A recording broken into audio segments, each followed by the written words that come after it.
এই জঙ্গল জলদাপাড়া ও বক্সা টাইগার রিজার্ভের মধ্যে এক জীবন্ত করিডোর। এখানে দেখা মেলে রাজকীয় একশৃঙ্গ গন্ডার, বুনো হাতির পাল এবং চিতাবাঘের।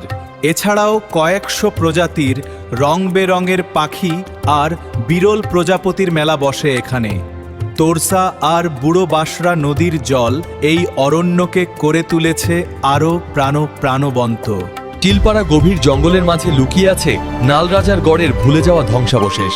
শ্যাওলা ঢাকা এই ইটগুলো এক হারানো রাজ্যের গল্প শোনায়। এই ভিডিওটি চিলপাতা অঞ্চলের রাভা ও টোটো জনজাতির জীবন ও সংস্কৃতি তুলে ধরেছে। কিলোমিটার এলাকা জুড়ে বিস্তৃত এই চিরহরিত অরণ্য ডুয়ার্সের ফুসফুস। আপনি যদি ইতিহাসের গন্ধ আর বন্য প্রাণের রোমাঞ্চ একসাথে পেতে চান, তবে চিলাপাতা আপনার তালিকার শীর্ষে থাকা উচিত।